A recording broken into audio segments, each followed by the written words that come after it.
Hello and welcome to the show.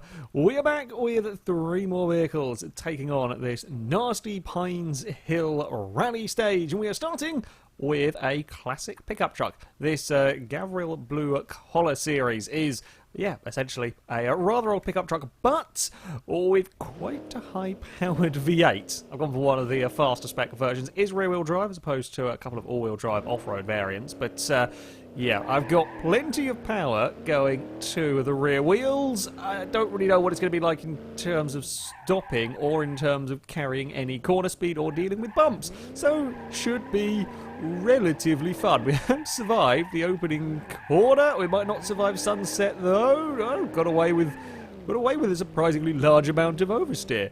Through there, we've locked up the wheels, and that's I say a terrible line, a bit of a cheaty line really, through the next corner.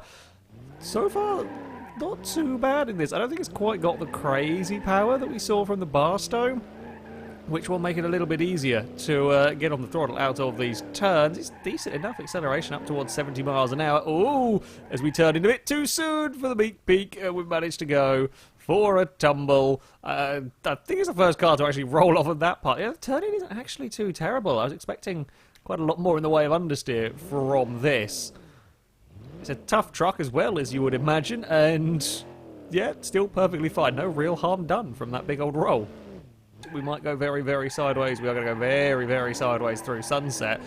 Not an ideal line through that corner, but with the truck not being so horrendously overpowered, oh dear. I lock the rears. I lock the rears trying to get it stopped for... are we going to be beached? Ah, yeah, we're stuck. Diff's never going to let us get out of that one. Yeah, lock the rears, going into the hairpin, and yeah, that'll give you issues. I can be a little bit... Well, actually, yes, I can be a little bit braver. That's about as brave as I can get away with. At Snake Pit, we're going to be... Oh, we're in all sorts of trouble. That's a really impressive little dance we got there, truck. Now we're going to have a tumble down the mountain. Yep, we are. I thought I could get away with a little bit more bravery through turn 1. Apparently that was very much the limit. It kind of bounced its way around. Oh, we're going to fall over again. I think this truck might be quite top heavy. How brave dare I be, though, heading up towards the Meek Peak. I'm worried about the rear end of the truck. That's quite a lot of speed. It feels like quite a lot of speed. It isn't as fast as the rally cars. That's too much. We've not got the steering for any of that. And we're off into the river. Not quite all the way to the lock, but... Bugger. That's truck done for. I thought we'd got away with that much speed down the Meek Peak, but nope. Bouncy, and then a big old crash, and not much you can do once you've gone off there. The Meek Peak is rather scary. The rear end almost let go. Gathered it all back up again as we clipped the inside crest. Oh, we went...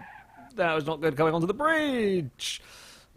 Came on the bridge at a slightly sideways wonky angle, and that tore the front wheel apart, and now we're going to be submarine. Nope. That's it gone. The bridge can eat tyres if you are not very, very careful, and yeah, apparently it was hungry today.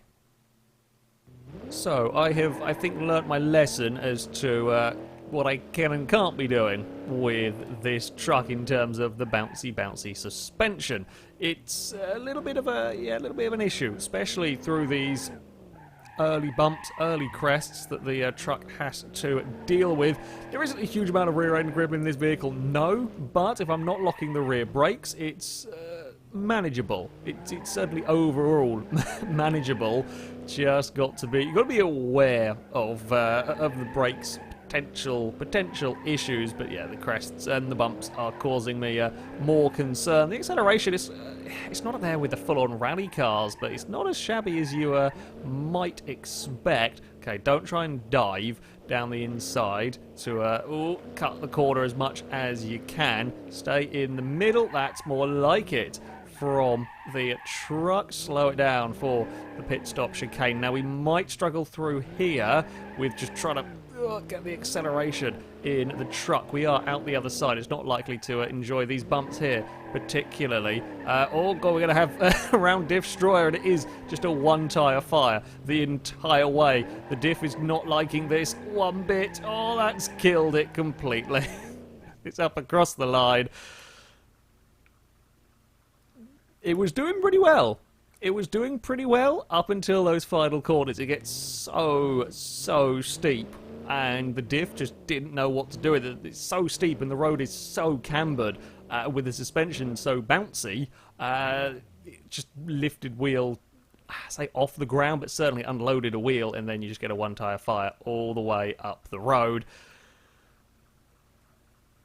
Up until that point, though, I think it was doing a pretty impressive job. I think the truck was doing a pretty impressive job around it, all things considered. But yeah, that final climb really did the truck in.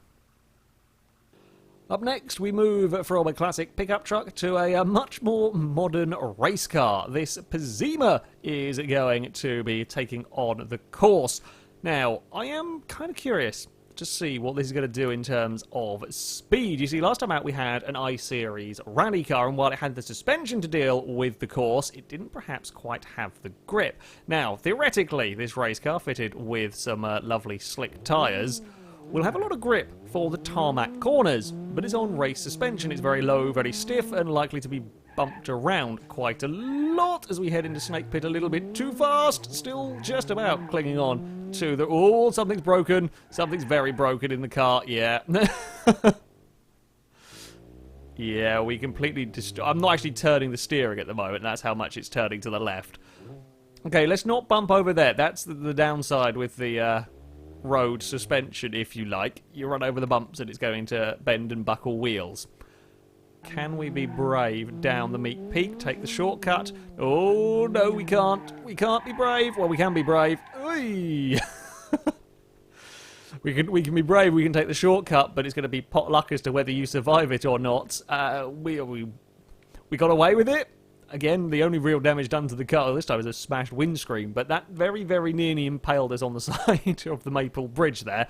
We have to be a little bit more careful, I think.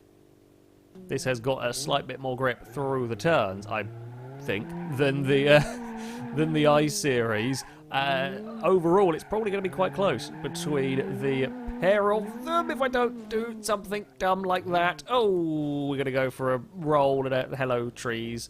Hello trees, it's fine. And again, there was a roll involved in this one. Still been relatively tame crashes for the BeamNG so far. We are doing okay for speed, about 80 miles an hour. Similar speed to the iSeries, not as quick as the SPR4 mind. Much better down the Meat Peak, even with a big moment on two wheels. I'm not sure I'm going to gather that one back up in time. We're not. We're going to... Oh! That's a new way to roll. Having just about caught the car from the two-wheel moment, fighting it on the bridge and then couldn't stop it. I mean, I approve of the roll. I approve of the roll most definitely. We have got away with all of that, though, as we run up towards the pit stop chicane. I really threw the car. Nah, I threw the car too much. I kind of jumped my way down towards this opening part of the course. I spent far too long in the air. I'm being too greedy again, trying to get speed. I feel like there is a potentially quite quick time in this vehicle. Whether it's going to be enough to beat the late model, I don't know. Actually, very surprised to see the late model still lead this table. You would think this would be a course horrendously unsuited to such a vehicle, but it did go very quick down here. This car does feel pretty good so far. Might not quite have the same straight line speed, but it's absolutely brilliant through these hairpins, and the all-wheel drive very helpful, can be very aggressive with the throttle in this car. In fact, the tyres are squealing in pain as we go to accelerate away. There, don't be greedy coming down the Meek Peak, just get the car settled. Oh, I was very greedy. We got away with that one, though. We're still wiggling our way across the Maple Bridge. Slow it down into the pit stop chicane. Try and weave our way through here nicely. Accelerate away up towards Destroyer. There's a bit of a bit of a Scandinavian flick going on into that corner. We got around it surprisingly well. Just power, power, power. Across the line we go into the trees. And we do a little bit of a spin and, well, parked. Yeah, I like the BeamNG race car here. It's actually a good fun vehicle to drive. Felt pretty quick through, especially through the opening hairpins. That was where it felt like a very, very good car to drive. The slick tyres, the all-wheel drive traction working well. This final section is always a bit of a interesting one to wiggle your way through. Hopefully that all-wheel drive power will will come through, and we didn't have terrible diff issues, which is always nice. Suspension held up. All the wheels are buckled and it doesn't drive in a straight line anymore, but the suspension held up all the way through a very, very bumpy, very nasty course. The final vehicle to go today is another ETK. This time the KSeries is going to try the course, a kind of high-end sports coupe. This one, we don't have slick tyres on the car, but we do have a fair bit more power than the track BeamNG. While the suspension isn't a full-on race car, it's still pretty damn close. I'm not sure if this is going to be any better over the bumps than the BeamNG. It's also a bigger and I suspect heavier car, which might not help or might be better. When it comes to the bumps, at least, I don't know whether being heavier is actually going to help it or not. Might give it a little bit more stability across the bumps in some ways. In fact, it seems pretty bloody good. Through turn one, I'm not stopping. They're not stopping there. That's a... Okay, we've not quite got the grip.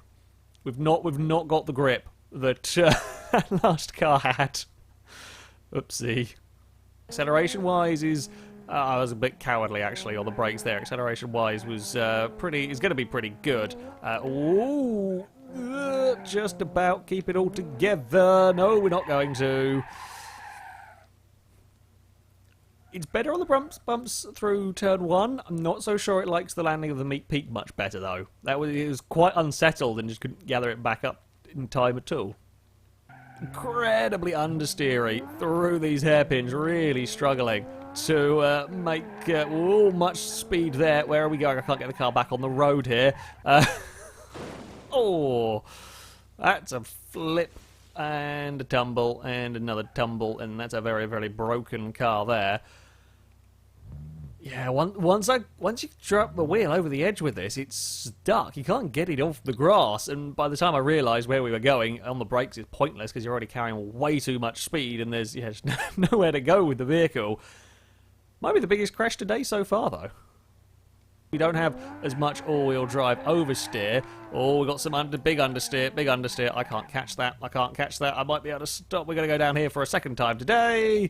And, I mean, there's a couple of rolls in all of that.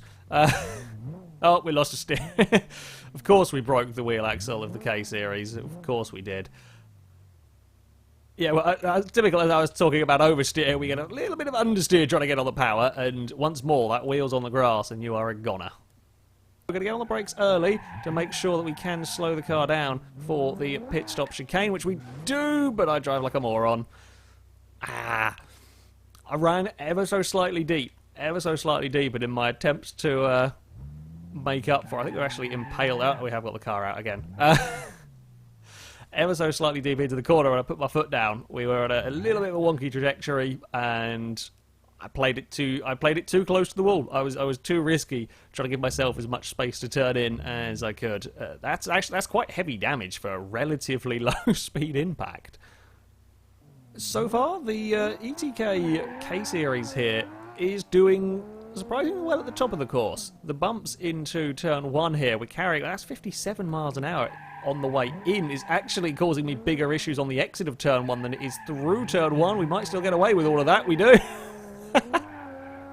That's a bit of luck. yeah, I can carry so much speed on the way into turn 1 with this car because it rides the bumps so well that it's actually causing issues on the exit. We haven't seen that with anything yet. Not really, not in the same manner that this car is. That was asking a lot of the car there. We got away with everything though so far.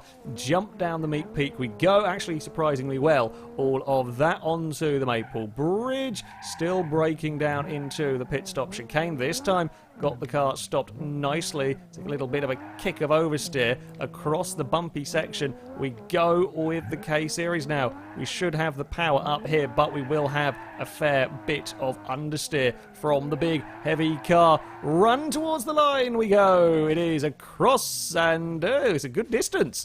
It's definitely gone the furthest across the line. Big slither and slide our way through turn 2, but yeah, impressive further around on the run. We actually got a very, very nice run down the Meek Peak and carried good speed there, quite neatly through the pit stop chicane. I fear perhaps the understeer from this car might cost it a little bit of time through some sections, but the S-Series was probably bigger, heavier, and understeerier than this, so potentially it might have set a pretty good time. Of course, that all-wheel drive traction, that acceleration up the hill is helpful. It still spins the wheels, but it's such a horrendous. When you look at it from up here, you see just how steep this hill climb is. You can understand why the rear-wheel drive cars are having problems. Why the blue collar had such issues with the diff. It's a crazy climb that the car. Hell, see with this car that you get the wheels in the wrong places. Why wheels aren't going to be touching the ground and diffs are going to get unhappy. Yeah, the K-Series, pretty impressive. A handful through the tighter corners, but hopefully that power and traction can make up for some of the time lost. So, on to our leaderboard, and we have a new leader. The BeamNG race car has gone to the top of the table at 1 minute 3.7, almost exactly a second faster than that late model stock car. Very, very good time from the BeamNG there. While it wasn't perhaps the best car across the bumps, very quick through the turns, could make the most of its power with that all-wheel drive. The K-Series also puts in a very impressive time, goes into 4th place at 105.2, a tenth of a second faster than the Bolide, 2/10 down on the SBR4. Yeah, good time from the K-Series. In fact, the big heavy ETKs are actually doing pretty well at this circuit. We do have to go a fair bit further down, naturally, to find the blue collar. The pickup truck is last. However, a 1:18.6 is, I think, a fairly respectable time. It's only 4 seconds down, roughly, on the Barstow Nightsnake, a high-powered muscle car. And considering the pickup's struggle with that final hill, that cost it a lot of time. Not 4 seconds, but certainly a fair amount of time was lost on that climb up the hill towards the finish line. So, I think a good showing, very good showing actually, from the pickup. That, though, is going to be it for this video. As ever, I shall link all the mods used in the description so you can download them, have a go with them yourself. But thank you very much for watching, and until next time, goodbye.